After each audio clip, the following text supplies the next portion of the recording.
Di hari kami seharusnya mendaftarkan pernikahan. Saya menunggunya 12 jam penuh. Dia tidak pernah datang.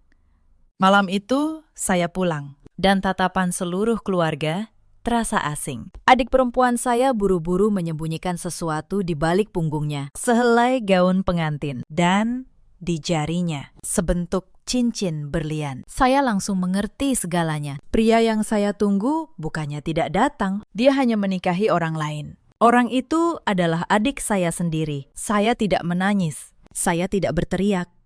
Malam itu juga, saya pergi tanpa pamit pada siapapun. 5 tahun kemudian, saya kembali ke Jakarta. Dan ketika pria itu melihat seorang anak kecil di samping saya, memanggil seorang lelaki lain dengan sebutan ayah. Wajahnya berubah pucat seperti kehilangan akal. Halo, sahabat. Selamat datang kembali di kanal ini. Cerita hari ini bukan tentang dendam yang meledak-ledak. Ini tentang seorang perempuan yang dikubur namanya saat ia masih hidup, lalu pulang untuk menggali kebenaran. Jika kalian menyukai kisah seperti ini, nyalakan lonceng dan temani saya sampai akhir. Nama saya Maya, 33 tahun. Dulu, menurut kartu keluarga yang lama, saya adalah putri tunggal dari sebuah keluarga kaya di Jakarta. Tetapi bagi saya, keluarga itu sudah mati sejak 5 tahun lalu. Sekarang, saya tinggal di luar negeri, bekerja sebagai penerjemah, dan memiliki satu hal yang tidak pernah bisa direbut siapapun. Keluarga kecil saya sendiri. 5 tahun lalu, saya berdiri di depan gerbang kantor catatan sipil, menunggu pria yang saya cintai selama 8 tahun. Pagi itu, hujan gerimis. Saya mengenakan gaun putih sederhana, memeluk sebuket bunga kecil. Saya menunggu 1 jam, 2 jam. Telepon saya tidak diangkat hingga jarum jam melewati 12. Gerbang sudah ditutup. Saya masih berdiri di sana, basah oleh gerimis. Saat itulah saya sadar, mungkin dia memang tidak akan datang. Saya naik taksi pulang. Saat melangkah masuk ke ruang tamu, suasana hening. Ayah, kakak laki-laki saya, beberapa kerabat. Semuanya menatap saya dengan pandangan aneh. Adik saya, Rina, berdiri di sudut, menyembunyikan sesuatu di balik punggungnya. Mbak sudah pulang, katanya. Tergagap. Saya melangkah lebih dekat. Saya melihat gaun pengantin putih tergantung di belakangnya. Dan di tangannya, cincin berlian berkilau di bawah lampu. Saat itu juga, semuanya jelas. Doni, pria yang saya tunggu 12 jam. Tidak datang karena ia sedang menikahi Rina, adik saya. Anak dari ibu yang berbeda, yang dibawa pulang ayah setahun sebelumnya. Saya tidak menangis.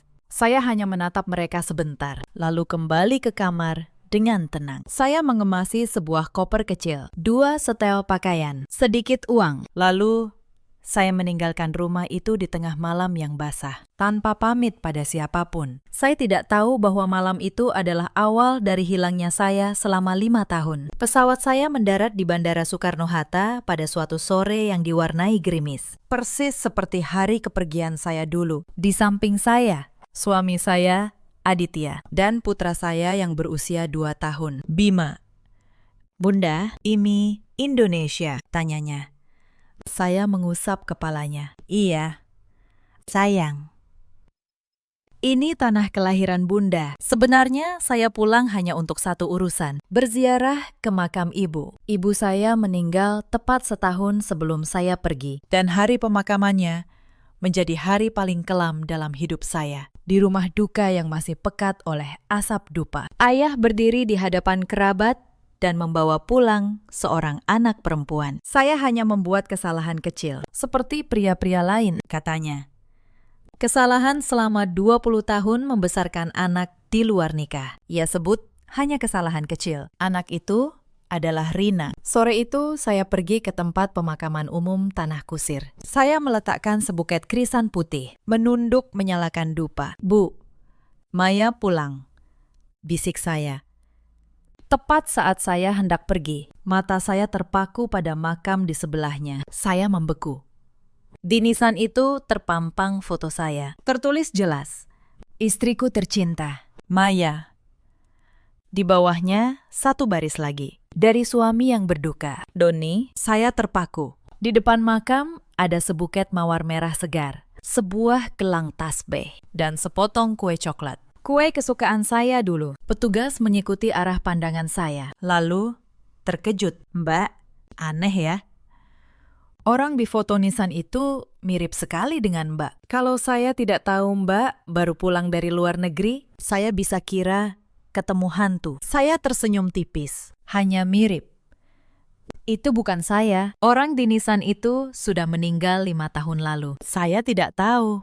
Di balik nisan kosong itu, tersembunyi sebuah rahasia yang akan mengubah segalanya. Tepat pada saat itu, sebuah suara yang sangat saya kenal terdengar dari belakang. Maya. Saya tertegun. Setiap huruf dalam nama itu seolah menarik saya kembali ke masa lalu. Saya berbalik. Seorang pria berdiri beberapa meter dari saya, masih tinggi, masih dengan tatapan yang dulu membuat hati saya bergetar sepanjang masa muda. Doni, pria yang meninggalkan saya untuk menikahi adik saya. Di tangannya ada setangkai mawar, sama persis dengan yang di atas makam. Melihat saya, ia membeku. Bunga itu jatuh ke tanah. Maya, kamu belum mati. Suaranya nyaris tak terdengar. Saya menatapnya dengan ketenangan yang asing, bahkan bagi diri saya sendiri. Apa kamu kecewa? Ia menggeleng cepat. Bukan begitu. Lalu suaranya berubah keras. 5 tahun ini, aku kira kamu benar-benar sudah meninggal. Kamu tahu bagaimana aku hidup? Setiap minggu, aku datang ke sini. Saya melirik buket mawar di atas makam. Oh, jadi kamu orang yang membawa bunga selama ini. Saya berkata pelan. Bukankah dulu kamu pernah bilang, bahkan jika aku mati sekalipun, jangan mengganggumu. Wajahnya menegang. Waktu itu, aku hanya bercanda. Saya tertawa. Sebuah candaan yang membuat saya menghilang dari kehidupan kalian selama 5 tahun. Ia menatap saya penuh kebingungan. Bagaimana kamu tahu aku akan datang hari ini? Saya tertawa lagi. Kamu terlalu banyak berpikir. Saya pulang berziarah ke makam ibu. Setelah ini, saya pergi. Saya melangkah menuju gerbang. Sebelum pergi, saya menambahkan satu kalimat. Oh ya, kamu kan sudah menikah. Jangan pakai cincin pertunangan lama itu lagi. Warnanya sudah pudar. Doni berdiri membeku. Saya tidak menoleh lagi. Tetapi saat saya tiba di gerbang, suara anak kecil terdengar dari belakang. Bunda, Bima berlari dan memeluk kaki saya. Tepat saat itu, Aditya menghampiri dan meletakkan tangannya di bahu saya. Bima menatapnya dan dengan riang memanggil, "Ayah." Di belakang saya terdengar sesuatu jatuh. Saya menoleh. Doni berdiri terpaku. Wajahnya pucat pasi, seperti orang yang baru kehilangan akal sehat. Bima menengadah. "Ayah, Bunda menangis ya." Saya terkejut, menyentuh pipi, dan baru sadar air mata sudah jatuh. Bukan karena sakit hati, melainkan karena segalanya kini terasa begitu jauh. Aditya menggendong Bima dan menatap saya dengan tatapan tenang yang sudah saya kenal bertahun-tahun. Kamu tidak apa-apa, saya mengangguk. Tetapi dari belakang terdengar langkah kaki tergesa. Kalian siapa? Suara Doni terdengar serak. Aditya berbalik lebih dulu, berdiri tegak sambil menggendong Bima. Ia menatap pria di hadapannya dengan tenang. Saya suami Maya. Kalimat itu ringan, tetapi terasa seperti belati yang menusuk lurus. Doni menatap lekat anak di gendongan Aditya. Matanya bercampur antara curiga dan bingung. Anak siapa? Bima yang ditatap seperti itu memeluk leher Aditya lebih erat. Ayah. Om itu lihatin Bima. Aditya menepuk punggung anaknya. Tidak apa-apa. Sayang. Lalu ia menatap lurus pada Doni. Anak saya. Doni mundur selangkah. Matanya tak lepas dari Bima. Tidak mungkin. Tidak mungkin secepat ini. Saya mengerti pikirannya. 5 tahun saya menghilang. Dan kini, anak saya sudah 2 tahun. Cukup untuk membuat orang membayangkan macam-macam. Tetapi saya tidak ingin menjelaskan apapun. Kita pulang saja, kata saya pada Aditya. Ia mengangguk. Kami berjalan menuju parkir. Tetapi Doni masih berdiri di belakang. Maya. Saya berhenti tanpa menoleh. Apa kamu benar-benar tidak pernah merindukanku? Saya terdiam beberapa detik. Angin melintasi pemakaman, membawa aroma rumput basah. Lalu saya berkata sangat pelan, orang yang kamu rindukan sudah mati. Mati sejak 5 tahun yang lalu. Setelah itu, saya terus berjalan. Dan kali ini, saya tidak menoleh lagi. Dalam perjalanan ke hotel, Bima tertidur pulas di pangkuan Aditya. Anak kecil selalu cepat tidur, seolah seluruh masalah di dunia tidak perlu dirisaukan. Aditya yang menyetir bertanya pelan, orang itu Doni. Saya mengangguk. Ia terdiam, lalu berkata, kondisinya terlihat sangat buruk. Saya tersenyum tipis. Mungkin. Mobil melintasi jalanan Jakarta. Saya memandang keluar jendela dan bayangan masa lalu tiba-tiba muncul. Sebuah percakapan telepon di tahun itu. Hari ketika saya terjebak di dalam mobil setelah sebuah kecelakaan. Kantung udara mengembang. Kaki saya terjepit di antara setir dan kursi. Darah mengalir di lantai mobil. Saya gemetar menelpon Doni. Nada sambung berdering sangat lama. Saat ia mengangkat, saya hampir menangis. Doni, aku kecelakaan. Kamu bisa datang menolongku. Di seberang sana, hening beberapa detik. Lalu suaranya terdengar dingin. Maya, hari ini hari pernikahanku dengan Rina. Aku sangat sibuk. Saya tercekat.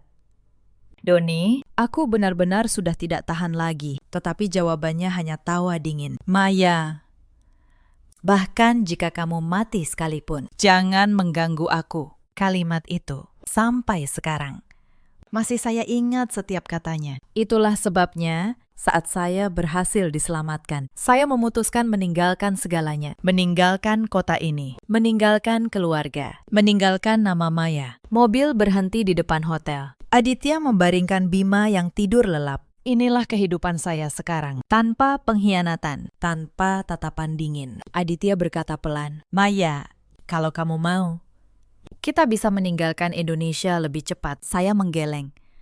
Tidak perlu.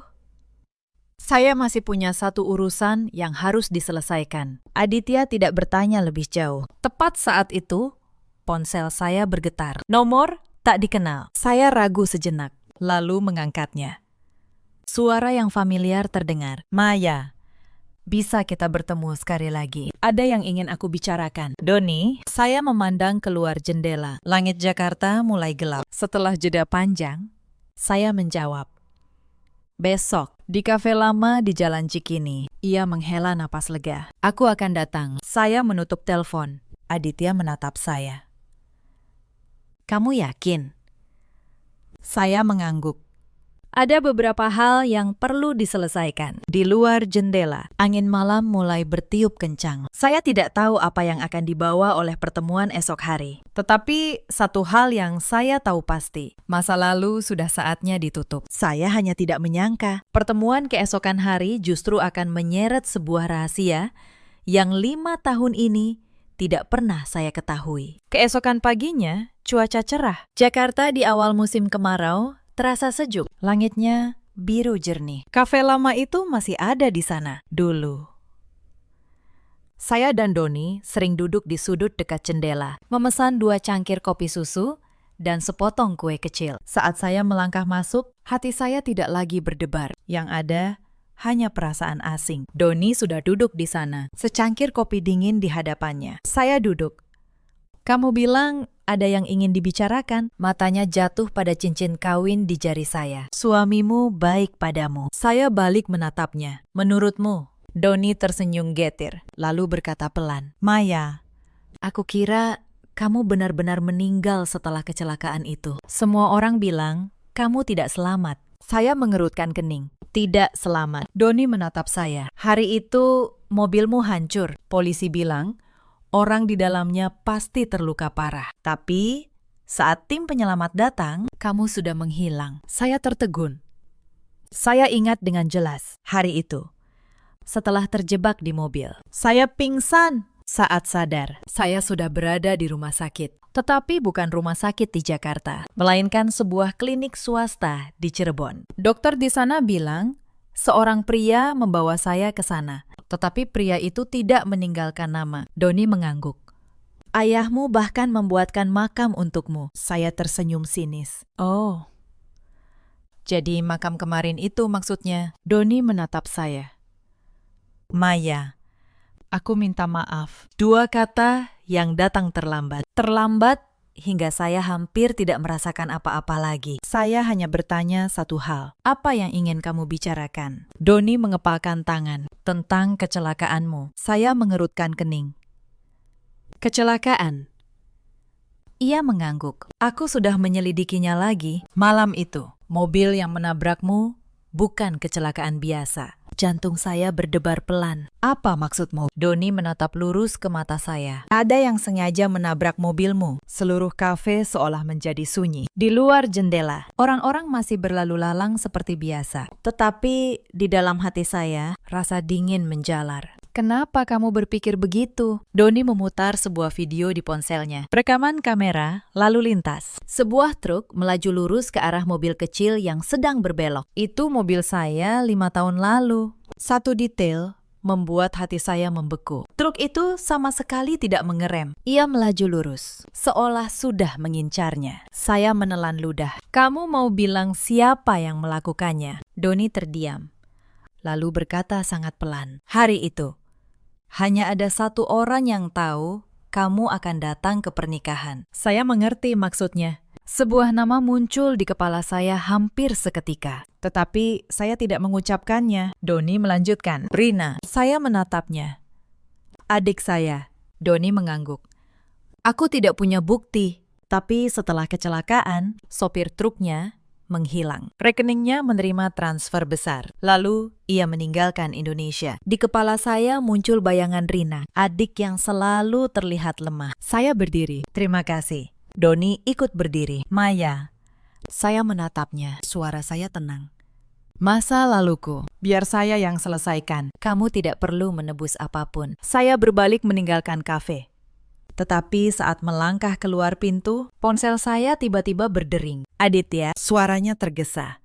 Maya, kamu di mana? Saya sedikit terkejut. Di kafe di Cikini, di seberang, hening sejenak. Lalu Aditya berkata, segera kembali ke hotel. Tadi malam, Rina datang mencariku. Jantung saya berdebar. Mencarimu. Suara Aditya menjadi lebih dalam. Dia bilang, ingin bertemu denganmu. Dan dia mengatakan satu kalimat lagi. Saya bertanya pelan. Kalimat apa? Aditya menjawab, kenapa orang yang seharusnya mati tahun itu tidak mati? Saat itu juga, saya tahu. Cerita 5 tahun lalu benar-benar belum berakhir. Saya naik taksi kembali ke hotel. Saya teringat wajah Rina di hari pertama ayah membawanya pulang. Ia menunduk dan berbisik, Mbak, aku Rina. Saat itu, saya hanya merasa sedih untuk ibu. Saya tidak membencinya. Tetapi semua yang terjadi setelah itu seperti drama. Rina pindah ke kamar saya, memakai baju saya. Lalu perlahan muncul di samping Doni. Dan akhirnya pernikahan. Taksi berhenti di depan hotel. Aditya berdiri di dekat resepsionis. Melihat saya, ia langsung menghampiri. Kamu sudah kembali. Saya mengangguk. Rina benar-benar datang ke sini. Aditya membawa saya naik ke kamar. Baru kemudian bercerita. Tadi malam resepsionis bilang ada yang mencarimu. Di lobi, aku melihat seorang perempuan. Dia bertanya, apakah aku suamimu? Aku bilang, iya. Lalu, dia tersenyum. Senyum yang tidak menyenangkan. Aditya menghela napas. Dia bilang, kakakku hebat juga ya. Beberapa tahun sudah menemukan pria yang lebih baik. Sebelum aku pergi, dia bilang kalimat itu. Kenapa orang yang seharusnya mati tahun itu tidak mati? Kamar menjadi hening. Saya bertanya, apa ada lagi? Aditya menggeleng. Tidak. Tapi aku merasa dia tidak normal. Saya tersenyum sinis. Dia tidak pernah normal. Lalu, saya menceritakan video CCTV truk itu. Dan uang misterius. Aditya terdiam lama. Kamu pikir Doni jujur? Saya menjawab pelan. Saya tidak tahu, tapi saya yakin satu hal. Malam itu, Rina sangat ingin saya mati. Kamar terasa lebih dingin. Bima berlari memeluk kaki saya. Bunda, main sama Bima. Saya membungkuk menggendongnya saat memeluknya. Semua pikiran kacau di kepala saya melambat. Mungkin inilah alasan saya tidak mau terlibat lagi dengan masa lalu. Saya hanya ingin hidup damai dengan keluarga kecil saya. Tetapi hidup terkadang tidak memberi pilihan. Ponsel saya bergetar lagi. Kali ini nomor yang saya kenal. Ayah. Saya menatap layar beberapa detik, lalu menolaknya. Semenit kemudian ia menelpon lagi. Saya menghela napas, lalu mengangkat. Suara ayah terdengar lebih tua dari sebelumnya. Maya, ini kamu. Kan, saya tidak menjawab. Ayah tahu kamu sudah pulang. Ayah ingin bertemu denganmu. Saya memandang keluar jendela. Langit Jakarta mulai berubah warna senja. Sudah tidak ada yang perlu dibicarakan lagi. Ayah terdiam beberapa detik, lalu mengatakan sesuatu yang membuat saya tertegun. Rina ada di rumah sakit. Saya mengerutkan kening. Rumah sakit. Ia menghela napas. Dia minum obat tidur. Untungnya ketahuan tepat waktu. Tapi dia belum sadar. Saya bertanya dingin. Lalu? Ayah menelpon saya untuk apa? Ia terdiam cukup lama. Rina meninggalkan sepucuk surat. Di surat itu, ia menyebut namamu. Saya bersiap menutup telepon. Tetapi, suara ayah tiba-tiba bergetar. Karena di surat itu, ia menulis tentang kecelakaanmu tahun itu. Saya membeku. Suasana di kamar seolah ikut beku. Aditya menatap saya. Dia bilang, truk itu dia yang menyewa. Saya mengepalkan ponsel. Ayah melanjutkan, tapi katanya dia hanya ingin menakut-nakuti. Dia tidak menyangka akan jadi seperti itu. Saya memejamkan mata. Gambaran di kepala saya menjadi jelas. Truk yang melaju, suara benturan logam, darah di lantai mobil, dan percakapan telepon terakhir dengan Doni. Semuanya kembali seperti mimpi buruk. Saya membuka mata. Suara saya sangat tenang. Ayah mau saya melakukan apa? Ia berkata perlahan. Rina ingin bertemu denganmu. Saya menatap Bima yang bermain di lantai, lalu menatap Aditya. Ia hanya mengangguk pelan, seolah berkata, keputusan ada di tangan saya. Saya menarik napas dalam. Di rumah sakit mana? Malam itu, saya tiba di rumah sakit. Ayah duduk di kursi tunggu. 5 tahun tak bertemu. Ia tampak jauh lebih tua. Rambutnya nyaris memutih. Melihat saya, ia berdiri. Maya. Saya berhenti beberapa langkah darinya. Saya sudah datang. Tidak ada pelukan. Tidak ada air mata. Di antara kami, seperti 2 orang asing. Kamu sehat? Saya mengangguk. Masih hidup. Ia mengeluarkan sebuah amplop dari saku. Di luar amplop, ada tulisan tangan yang saya kenal. Untuk Mbak Maya. Hanya 2 kata. Tetapi membuat tenggorokan saya kering. Saya membukanya. Di dalamnya, barisan tulisan tergesa-gesa. Mbak, aku tahu Mbak tidak akan mau menemuiku. Tapi aku harus mengatakan yang sebenarnya. Kecelakaan tahun itu memang aku yang merencanakannya. Aku menyewa orang untuk menakut-nakuti. Aku hanya ingin Mbak takut dan meninggalkan Doni. Aku tidak menyangka truk itu akan benar-benar menabrak Mbak. Saya membaca terus. Bencilah aku. Tapi ada satu hal yang harus Mbak tahu. Anak itu bukan anak Aditya. Saya berhenti membaca. Jantung saya berdebar kencang. Saya melanjutkan. Hari saat Mbak kecelakaan. Mbak sedang hamil lebih dari 2 bulan. Anak itu adalah anak Doni. Kertas di tangan saya bergetar. Saya melipatnya kembali. Ayah menatap saya. Apa yang ditulisnya? Saya balik bertanya. Ayah belum membacanya. Ia menggeleng. Ayah hanya tahu dia menyebut soal kecelakaan. Saya tidak berkata apa-apa. Sesaat kemudian, saya bertanya, Rina sudah sadar? Ia menjawab, belum. Dokter bilang mungkin beberapa jam lagi. Kami berdiri dalam diam. Ayah berbisik, Maya, ayah tahu. Ayah sudah menyakitimu. Tapi bagaimanapun, Rina itu adikmu. Saya tertawa kecil. Adik? Ayah ingat hari ibu meninggal. Tepat di hari pemakaman, ayah membawa Rina pulang. Apa kematian ibu belum cukup menyakitkan? Kenapa ayah lakukan itu di hari yang sama? Ia menunduk. Tak bisa berkata apa-apa. Tepat saat itu, pintu ruang pemulihan terbuka. Seorang perawat keluar. Keluarga pasien Rina. Pasien sudah siuman, tapi hanya boleh diajak bicara sebentar. Ayah menatap saya, matanya memohon. Saya tidak berkata apa-apa, hanya melangkah masuk. Di dalam ruangan, Rina terbaring. Wajahnya pucat, bibirnya kering. Melihat saya, matanya terbelalak. Kamu yang memintaku datang. Ia tersenyum tipis. Mbak masih hidup. Aku kira Mbak benar-benar sudah mati. Saya langsung bertanya, kecelakaan tahun itu. Kamu yang menyewa orang. Ia memejamkan mata. 2 tetes air mata mengalir. Benar, aku menyewa orang untuk menakut-nakuti. Aku ingin Mbak takut dan meninggalkan Doni. Saya bertanya, lalu truk itu? Ia menggeleng lemah. Aku tidak tahu. Orang yang kusewa hanya bilang akan membuat Mbak takut. Aku tidak menyangka Mbak hampir mati. Rina membuka mata. Tatapannya campuran penyesalan dan iri. Aku benci Mbak sejak kecil. Mbak punya kasih sayang ibu, kamar sendiri. Aku hanya ingin hidup seperti Mbak. Saya menatapnya. Jadi kamu merebut tunangan saya? Ia mengangguk. Benar, tapi aku tidak menyangka Mbak malah hidup lebih baik. Rina berbisik. Mbak sudah baca suratnya. Sebaiknya Mbak beritahu Aditya. Karena anak itu benar-benar anak Doni. Saya berdiri diam. Sesaat kemudian, saya berkata sangat pelan. Kamu salah. Rina mengerutkan kening. Saya melanjutkan. Hari saat saya kecelakaan, saya kehilangan bayi itu. Kamar menjadi sunyi. Mata Rina terbelalak. Bayi yang kamu sebut di suratmu sudah meninggal. Bersamaan dengan kecelakaan itu. Bibir Rina bergetar. Ia menatap saya seolah tidak percaya. Tetapi saya tahu.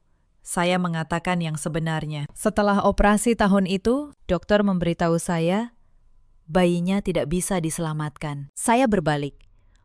Tenang saja. Masa lalu di antara kita sudah berakhir. Saat saya melangkah keluar, saya mendengar tangis Rina. Tetapi saya tidak menoleh karena saya tidak tahu di balik surat itu. Rina masih menyimpan satu rahasia lagi yang belum ia katakan. Sebuah rahasia yang bahkan saya sendiri tidak pernah membayangkannya. Saya keluar dari ruang pemulihan. Ayah menatap saya cemas. Apa yang Rina katakan? Saya berhenti sejenak. Tidak ada yang penting. Ia menghela nafas. Maya, apa kamu bisa memaafkan adikmu? Saya tidak langsung menjawab. Saya sudah tidak membencinya lagi, kata saya pelan. Tapi saya juga tidak lagi menganggapnya adik. Ayah menunduk. Saat saya keluar dari rumah sakit, malam sudah larut. Saya pikir semuanya akan berakhir di situ. Tetapi saat saya tiba di lobi, ponsel saya bergetar lagi. Nomor tak dikenal. Saya mengangkatnya. Suara pria yang dalam terdengar. Halo. Apa ini dengan Mbak Maya? Saya menjawab. Benar.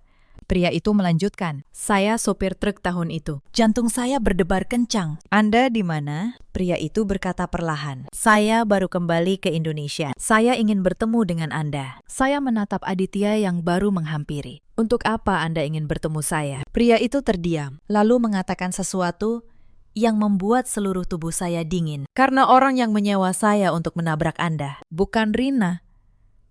Kamar terasa membeku saat saya menutup telepon. Siapa? Tanya Aditya. Saya menatapnya. Suara saya nyaris berbisik. Sopir truk tahun itu. Dia bilang, orang yang menyewanya bukan Rina. Untuk pertama kalinya setelah 5 tahun, saya mulai bertanya, jika bukan Rina, lalu siapa sebenarnya yang menginginkan saya mati? Keesokan paginya, kami menitipkan Bima pada pengasuh hotel. Pria itu mengajak bertemu di warung makan kecil dekat terminal. Pelanggannya kebanyakan supir. Seorang pria di meja sudut melihat saya, lalu berdiri. Usianya sekitar 50-an. Wajahnya legam, terbakar matahari. Mbak Maya, nama saya Slamet. Saya yang menyetir truk itu 5 tahun lalu. Pak Slamet menatap kami sejenak. Saya minta maaf. Soal kejadian itu, saya tidak tahu kalau di dalam mobil ada orang. Saya langsung bertanya, siapa yang menyewa Anda? Ia terdiam. Lalu berkata, 5 tahun lalu, ada seorang pria menemui saya. Dia bilang, saya hanya perlu memaksa sebuah mobil kecil berhenti. Mobil itu tidak boleh sampai ke tujuannya. Jantung saya terasa sesak. Berapa dia membayar Anda? Ia menjawab pelan, 200 juta. Saya menatapnya. Anda tahu saya hampir mati? Pak Slamet menunduk. Saya tahu.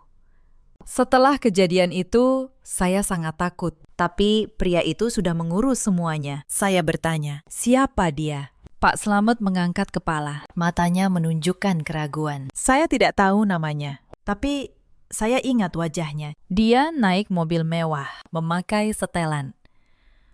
Dan bicaranya sangat dingin. Aditya bertanya, kira-kira berapa usianya? Sekitar 50. Saya tertegun. Seorang pria paruh baya, punya uang, bisa menyewa orang. Sebuah nama tiba-tiba muncul di kepala saya, tetapi segera saya tepis. Tidak mungkin, Pak Slamet melanjutkan. Setelah kejadian, dia mengirim saya ke Malaysia. Minggu lalu, dia meninggal, kanker. Sebelum meninggal, dia menitipkan sesuatu untuk saya berikan pada Mbak. Ia mengeluarkan amplop tua dari saku. Jika suatu hari Mbak mencari saya, berikan ini. Saya membuka amplop. Di dalamnya, sebuah foto diambil di sebuah kafe. 2 orang. Satu pria paruh baya bersetelan rapi. Yang satunya lagi, tangan saya bergetar. Ayah saya. Saya menatap lekat foto itu. Tenggorokan saya kering. Aditya melihatnya dan berbisik, Maya. Saya mengangkat kepala. Suara saya kecil. Anda yakin pria yang menyewa Anda adalah orang di foto ini? Pak Slamet mengangguk. Dia orangnya. Suasana terasa berat. Jika foto ini asli, jika orang yang menyewa truk berhubungan dengan ayah, maka semua yang saya percaya selama ini salah. Saat itu, ponsel saya berdering. Nomor ayah. Saya menatap layar. Lalu mengangkat. Suaranya bergetar. Maya. Tadi malam Rina menghilang. Dia meninggalkan rumah sakit tengah malam. Ayah baru menerima pesannya. Saya bertanya, pesan apa? Suara ayah menjadi serak. Dia bilang, dia tahu siapa yang sebenarnya ingin kamu mati tahun itu. Dan dia sedang pergi mencari orang itu. Saya menutup telepon. Masih duduk diam di meja. Suara piring dan sendok di warung seolah menjauh. Hanya menyisakan detak jantung saya. Aditya meletakkan tangannya di atas tangan saya. Maya, jangan terburu-buru mengambil kesimpulan. Foto ini belum membuktikan apa-apa. Saya mengangguk. Aditya benar. Sebuah foto tidak membuktikan ayah ingin membunuh saya. Tetapi foto itu juga membuat saya tidak bisa berpura-pura tidak ada apa-apa. Saya menatap Pak Slamet. Apa Anda ingat hal lain tentang pria itu? Ia berpikir sejenak. Saya hanya ingat dia sangat dingin. Dia tidak menyebut nama Anda. Dia hanya berkata, mobil itu tidak boleh sampai ke tujuannya. Saya tertegun. Bukan membunuh, hanya mencegah saya sampai ke pernikahan Doni dan Rina. Jika begitu, siapa yang begitu takut saya muncul? Sore harinya, ponsel saya berdering lagi. Kali ini, Doni. Saya ragu, lalu mengangkat. Maya. Suaranya sangat lelah. Aku dengar dari ayahmu. Rina hilang. Saya menjawab, benar.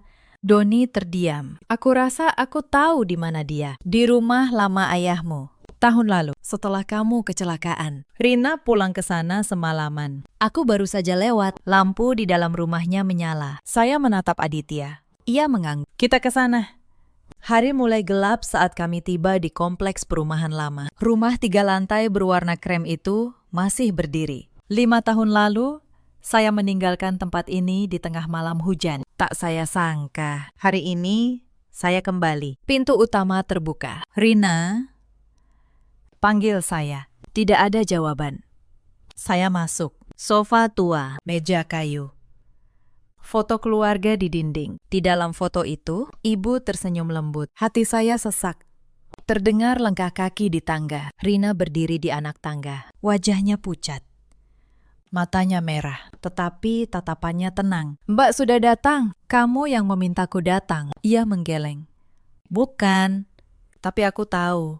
Mbak pasti datang. Kamu bilang kamu tahu siapa yang mau membunuhku. Rina mengangguk. Lalu mengatakan sesuatu yang membuat saya tertegun. Mbak tahu tidak? Hari saat Mbak kecelakaan. Siapa orang pertama yang datang ke lokasi? Saya diam. Rina menatap lurus ke mata saya. Bukan polisi, bukan juga dokter, tapi ayah. Ayah yang membawa Mbak pergi. Bukan ke rumah sakit di Jakarta, tapi ke tempat lain. Jantung saya berdebar kencang. Apa yang kamu bicarakan? Rina perlahan menuruni tangga. Setiap langkahnya menggema di rumah kosong. Saat berjarak beberapa langkah, ia berhenti. Mbak ingat hari itu. Mbak menelpon Doni. Saya mengangguk. Setelah menelpon Doni, Mbak menelpon satu orang lagi. Saya tertegun. Tidak. Saya hanya menelpon Doni. Rina menggeleng. Bukan. Mbak juga menelpon ayah. Saya mencoba mengingat malam itu. Ingatan saya kabur. Bagaimana kamu tahu? Rina tersenyum sinis. Karena aku ada di sana. Doni keluar menerima telepon. Lalu bilang, Mbak membuat masalah. Setelah itu, ayah yang menerima telepon, lalu keluar. Aku mengikutinya. Ayah sangat panik. Ia menirukan suara ayah. Anak itu kecelakaan. Cepat datang. Tenggorokan saya kering. Aku mengikutinya. Saat aku tiba, Mbak sudah pingsan. Mobil terjepit di bawah truk. Ayah tidak menelpon ambulans. Ayah menelepon seseorang. 10 menit kemudian, sebuah mobil datang. Seorang pria turun. Pria yang mana? Rina menatap saya. Pria yang sama dengan yang ada di foto yang Mbak pegang hari ini. Saya terpaku. Rina melanjutkan. Ayah dan pria itu menarik Mbak keluar dari mobil, memasukkan Mbak ke mobil mereka, dan pergi tanpa jejak. Kenapa kamu tidak cerita sebelumnya? Ia menunduk. Karena aku takut ayah akan membenciku. Tapi tadi malam aku baca lagi suratku, dan aku sadar. Mungkin orang yang tidak ingin Mbak datang ke pernikahan bukan aku. Mungkin orang itu adalah ayah. Kalimat itu jatuh seperti batu. Saya berdiri diam. Tetapi apa mungkin ayah melakukan hal sejauh itu? Rina melanjutkan. Mbak pernah berpikir?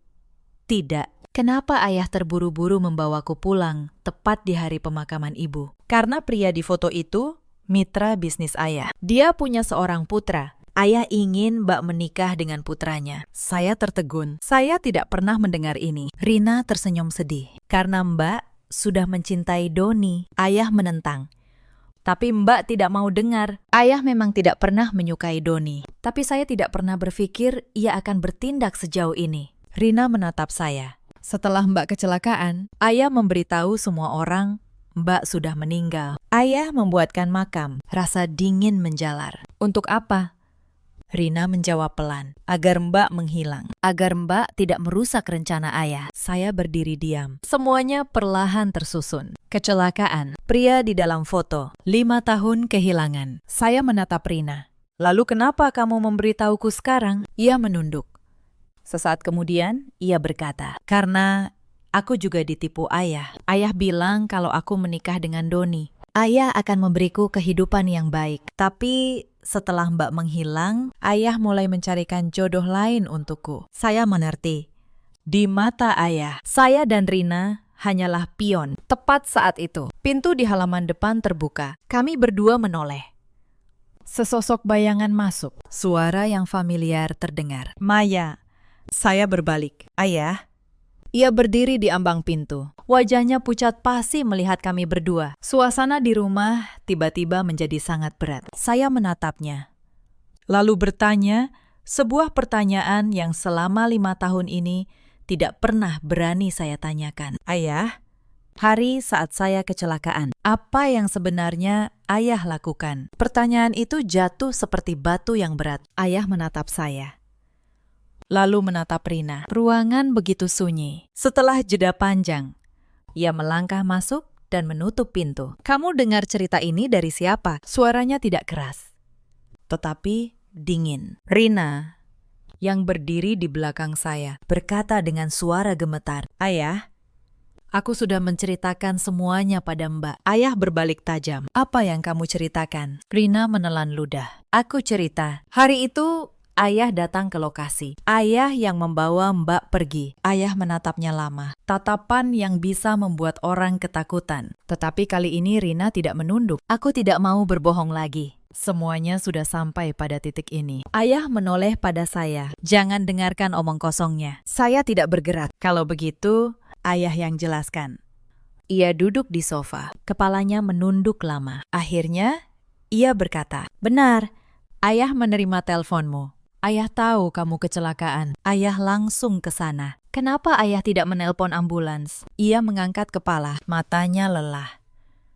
Karena saat itu sudah ada orang lain di sana. Pria di foto itu. Namanya Tirta, mitra bisnis ayah. Lalu kenapa dia harus membawa saya pergi? Ayah menatap saya. Karena kamu sedang hamil. Rina terkejut. Sejak kapan ayah tahu? Ia menghela napas. Ayah melihat hasil tes kehamilan di kamarmu. Ingatan saya kembali. Sehari sebelum kecelakaan, saya baru dari dokter. Saya belum sempat memberitahu siapapun, termasuk Doni. Ayah melanjutkan. Pak Tirta bilang, kalau masalah ini tersebar, semuanya jadi kacau. Lebih baik kamu pergi sementara. Saya tertawa sinis. Jadi ayah membiarkan saya menghilang. Rina menyela. Ayah sudah tahu soal truk itu. Sopirnya bilang ada yang menyewanya menghentikan mobil, Mbak. Ayah menoleh pada saya. Maya, ayah tidak menyewa truk itu. Ayah hanya tahu kamu tidak boleh datang ke pernikahan. Saya bertanya, kenapa? Ayah berkata sangat pelan. Nama baik keluarga. Saya menatapnya. Untuk pertama kalinya, hati saya benar-benar dingin. Nama baik. Jadi karena nama baik, ayah rela membiarkan putrinya menghilang. Ia tidak bicara. Keheningannya adalah jawaban. Saya mundur selangkah. Sebuah kenangan muncul saat ibu masih hidup. Ayah pernah berkata, keluarga adalah yang terpenting. Dulu saya percaya kalimat itu. Sampai hari ini. Rina tiba-tiba berkata, ayah tahu, Mbak hampir mati. Ayah memejamkan mata.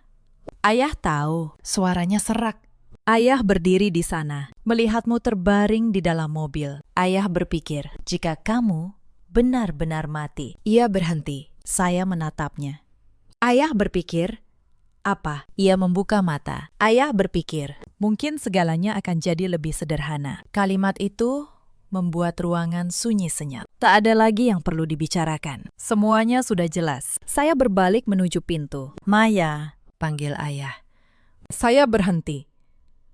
Bisakah kamu memaafkan ayah? Saya tidak berbalik. Saya hanya berkata satu kalimat. Ayah, saya sudah mati sejak 5 tahun yang lalu. Lalu, saya melangkah keluar. Angin malam bertiup di halaman. Tetapi, baru beberapa langkah. Saya mendengar suara Rina dari belakang. Mbak, saya berbalik. Ia berdiri di ambang pintu. Matanya merah.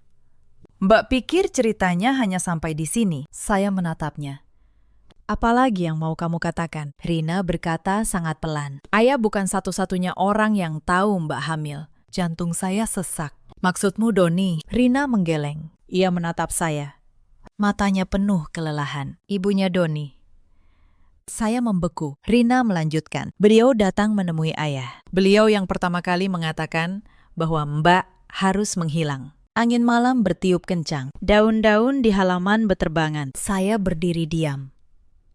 Untuk pertama kalinya, saya sadar cerita 5 tahun lalu masih memiliki satu tokoh lagi yang belum muncul. Keesokan paginya, saya menelpon Doni. Aku ingin bertemu dengan ibumu. Hening beberapa detik. Kamu sudah tahu. Saya menjawab. Hampir semuanya. Rumah ibu Doni di kompleks elit yang tenang. Pintu sudah terbuka. Seorang perempuan duduk di ruang tamu. Tatapannya tidak terkejut. Kamu datang juga. Saya berdiri di hadapannya. 5 tahun lalu, apa yang Anda lakukan? Beliau menatap saya lama. Saya hanya ingin melindungi putra saya. Keluarga kami punya kedudukan. Saya tidak bisa membiarkan putra saya menikahi gadis yang hamil di luar nikah. Anak itu, anak Doni. Beliau menggeleng dingin. Anak itu tidak boleh ada. Aditya yang berdiri di samping saya. Tatapannya menjadi dingin. Saya bertanya pada Ibu Doni, jadi Anda yang menyewa truk itu? Beliau menggeleng. Bukan. Orang yang sebenarnya melakukan itu. Ia berhenti, menatap lurus ke arah saya. Sebaiknya kamu tanya pada suamimu. Kalimat itu membuat seluruh ruangan membeku. Saya menoleh pada Aditya. Ia berdiri tegak. Wajahnya tenang seperti biasa. Tetapi untuk pertama kalinya, saya tidak bisa membaca apapun dari matanya. Aditya. Panggil saya pelan. Ibu Doni berdiri, berjalan menuang teh, dan tidak lagi menatap kami. Saya rasa kalian berdua perlu bicara empat mata. Dalam perjalanan ke hotel, tak ada yang bicara. Tangan Aditya menggenggam setir dengan erat. Saya berusaha menjaga suara saya tetap tenang. Kamu mau mengatakan sesuatu padaku? Aditya terdiam, lalu bertanya balik. Apa kamu percaya pada kata-katanya? Saya menoleh. Aku tidak tahu, tapi aku ingin mendengar darimu. Mobil berhenti di lampu merah. Aditya menatap lurus ke depan. Maya, ada hal-hal yang tidak ingin aku beritahukan padamu. Lampu hijau menyala. Suara Aditya merendah. Hari saat kamu kecelakaan, aku sedang di Indonesia. Kita memang berkenalan di Prancis. Tapi sebelumnya, aku sudah pernah bertemu denganmu. Di rumah sakit, saya teringat klinik swasta di Cirebon. Pria yang membawa saya tanpa meninggalkan nama. Orang itu, kamu. Aditya mengangguk. Benar. Mobil berhenti di depan hotel. Ia mematikan mesin. Maya, orang yang menyewa truk itu bukan ayahmu. Bukan juga Ibu Doni. Jantung saya berdebar kencang. Lalu siapa? Aditya menatap lurus ke arah saya. Aku. Seluruh dunia di kepala saya seolah berhenti. Apa katamu? Aditya mengulanginya jelas. Orang yang menyewa truk itu adalah aku. Saya membuka pintu mobil dan melangkah keluar. Udara terasa lebih dingin dari yang saya kira. Aditya turun, berdiri di hadapan saya. Aku tahu apa yang kamu pikirkan. Saya menatapnya. Kamu mau membunuhku? Ia menggeleng. Tidak. Aku hanya ingin mencegahmu datang ke pernikahan. Saya tertawa kering. Saat itu kamu bahkan tidak mengenalku. Kenapa kamu harus melakukan itu? Aditya terdiam, lalu mengatakan sesuatu yang membuat hati saya membeku. Karena bayi itu, saya membeku. Bayi itu, ia mengangguk. Aku tahu kamu sedang hamil. Saya mundur. Bagaimana kamu tahu? Aditya berkata, karena pria bernama Tirta itu adalah paman saya. Kalimat itu membuat saya terpaku. Pamanmu, ia mengangguk. Beliau menelepon saya. Beliau bilang, ada seorang gadis yang mengalami kecelakaan dan dia sedang hamil. Beliau bilang, jika gadis itu sampai ke pernikahan, segalanya akan jadi kacau. Saya berdiri diam. Cerita itu perlahan tersusun. Aditya melanjutkan, aku hanya ingin menghentikanmu. Aku tidak menyangka truk itu akan menabrak begitu keras. Setelah kecelakaan, aku datang ke lokasi. Aku melihatmu terjepit di dalam mobil. Aku membawamu ke rumah sakit. Dan sejak saat itu, aku tidak pernah meninggalkanmu. Saya teringat masa-masa di Perancis. Aditya muncul dalam hidup saya dengan sangat alami. Membantu saya mencari apartemen, mencari pekerjaan. Selalu ada di sisi saya. Dulu saya pikir itu takdir. Tapi sekarang saya tahu. Semuanya berawal dari sebuah kecelakaan. Saya bertanya pelan. Jadi kamu menikahiku karena merasa bersalah? Untuk pertama kalinya. Tatapan Aditya goyah. Bukan, aku menikahimu karena aku mencintaimu. Saya menatapnya lama. Kepala saya kacau. Tetapi ada satu pertanyaan yang belum terjawab. Apa kamu tahu bayi itu sudah meninggal? Aditya mengangguk. Aku tahu.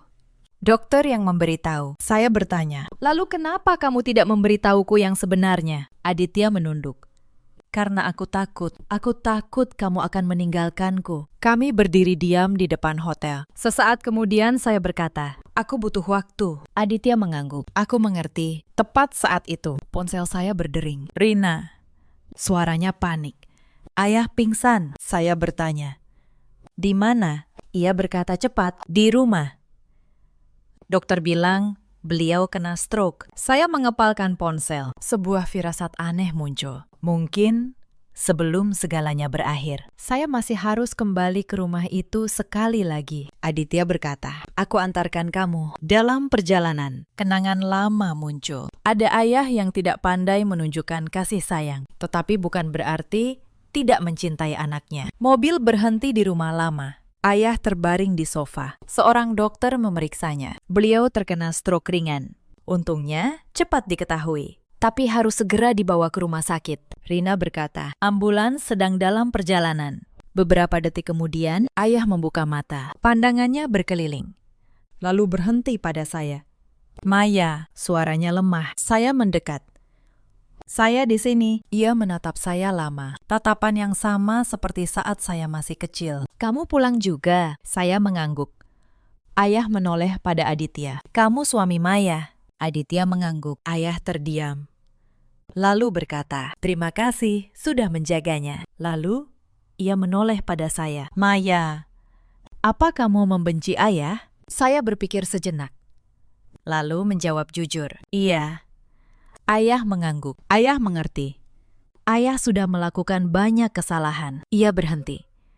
Lalu melanjutkan.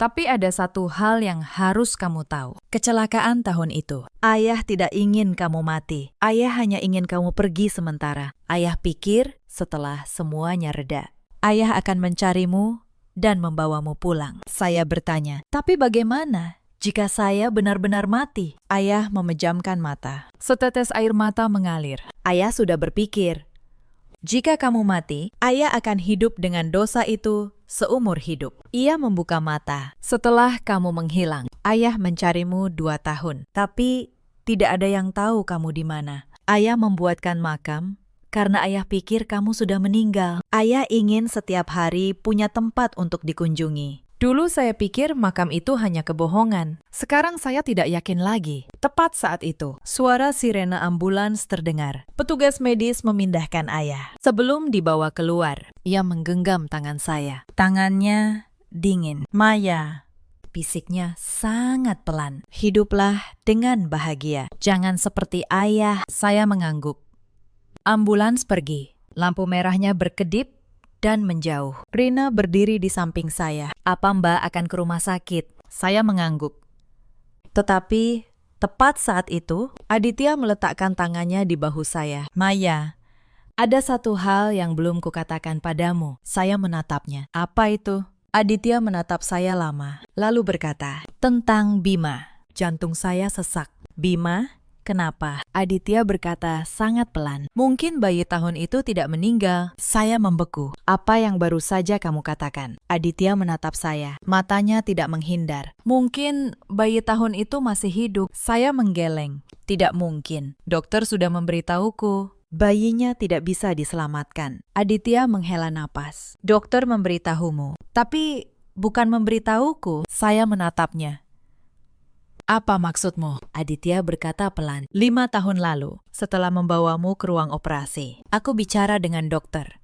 Dokter bilang, kondisimu kritis, tetapi janinnya masih memiliki detak jantung. Mereka segera operasi. Aku menunggu 3 jam. Lalu dokter bilang, mereka berhasil menyelamatkan bayinya. Seluruh dunia di kepala saya seolah berhenti. Tidak. Kamu bohong. Aditya mendekat. Aku tidak punya alasan untuk membohongimu. Maya, Bima bukan anakku. Kalimat itu jatuh seperti petir. Bima, putra saya, anak 2 tahun yang sedang tidur di hotel. Aditya melanjutkan. Bima adalah bayi itu. Kaki saya terasa lemas. Saya duduk di teras. Tapi kenapa? Suara saya bergetar. Kenapa kamu bilang padaku bayi itu sudah meninggal? Aditya duduk di hadapan saya. Matanya penuh rasa bersalah. Karena saat itu, aku tidak tahu apakah kamu akan selamat. Dokter bilang, jika kamu sadar, guncangan itu bisa membahayakan nyawamu. Aku memutuskan merahasiakannya. Saya menatapnya. Kamu merawat Bima. Aditya mengangguk. Aku membawamu ke Prancis untuk berobat. Sementara Bima, aku titipkan pada perawat. Ingatan saya mulai terhubung. Awal-awal di Prancis, Aditya sering menghilang berjam-jam. Hanya bilang urusan pekerjaan. Setahun kemudian, ia membawa seorang bayi. Ini anak temanku yang sudah meninggal, katanya. Saya percaya dan menyayangi anak itu seperti anak saya sendiri, tanpa tahu. Ia memang benar-benar anak saya. Saya bertanya sangat pelan. Kenapa kamu tidak memberitahuku lebih awal? Aditya menunduk. Karena aku takut. Aku takut kamu akan kembali mencari Doni. Aku takut kamu akan meninggalkanku. Saya menatapnya lama. 5 tahun ini. Pria ini menemani saya di saat-saat terlemah. Di saat saya kehilangan segalanya. Ia tidak pernah pergi. Saya bertanya, sejak kapan kamu mencintaiku? Aditya tersenyum sedih. Sejak pertama kali melihatmu di lokasi kecelakaan. Rina berdiri di ambang pintu. Ia telah mendengar seluruh cerita. Jadi Bima itu anak Mbak dan Doni. Aditya menjawab, menggantikan saya. Benar. Rina menunduk. lalu berkata, "Mungkin Tuhan memang adil setelah semuanya. Mbak masih memiliki anak." Saya menatap langit malam. 5 tahun lalu, saya kehilangan cinta, keluarga, kepercayaan. Tetapi pada akhirnya, saya masih punya anak saya. 2 minggu kemudian, ayah sadar di rumah sakit. Ia tidak banyak bicara, hanya menggenggam tangan saya lama sekali. Suatu sore, ia melihat Dima bermain di ruang perawatan, lalu bertanya, "Ini cucu ayah." Saya mengangguk. Ayah menangis. Untuk pertama kalinya dalam hidup, saya melihatnya menangis. Rina, setelah semuanya, mengajukan perceraian pada Doni. Suatu hari, Doni datang menemui saya. Ia berdiri lama di depan pintu, lalu berkata, "Aku minta maaf."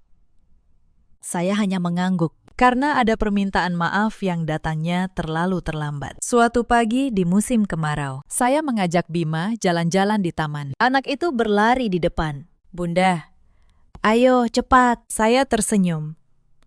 Aditya berdiri di belakang saya, menggenggam tangan saya. "Kamu menyesal." Saya melihat putra saya yang berlari di atas rumput, lalu menggeleng. "Tidak, karena jika diulang pun, mungkin saya akan tetap melewati jalan yang sama." Aditya tersenyum.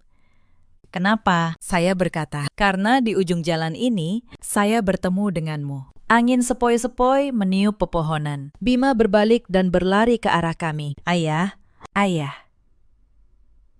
Gendong. Aditya membungkuk dan menggendongnya. Tawa anak saya menggema di taman. Saya berdiri menatap ayah dan anak itu. Dan di dalam hati, saya tiba-tiba mengerti satu hal. Hidup terkadang sangat kejam, tetapi juga sangat adil. Ada orang yang pergi, ada orang yang datang. Dan setelah semuanya, yang tersisa adalah keluarga. Cerita ini mengajarkan kita satu hal sederhana. Hal yang paling menyakitkan dalam hidup bukanlah kecelakaan, bukan pula kesalahpahaman. Hal yang paling menyakitkan adalah dikhianati oleh orang-orang yang paling kita percaya. Jangan pernah mengukur cinta dari kata-kata manis, dan jangan pernah menilai keluarga hanya dari ikatan darah. Di luar sana, ada banyak perempuan seperti Maya dulu, memberikan seluruh hatinya pada seseorang. Percaya bahwa orang itu akan menjadi sandaran seumur hidup, hanya untuk menyadari di saat paling lemah bahwa ia sendirian. Di luar sana juga ada banyak pria seperti Doni yang baru menyadari nilai seseorang setelah kehilangannya. Dan ada pula para ayah seperti dalam cerita ini yang menaruh nama baik di atas darah dagingnya sendiri, lalu menyesal ketika semuanya sudah terlambat. Tetapi di luar sana ada juga orang seperti Aditya, orang yang tidak banyak berjanji, tidak mengucapkan kata-kata indah, melainkan diam-diam tinggal, melindungi, dan membesarkan seorang anak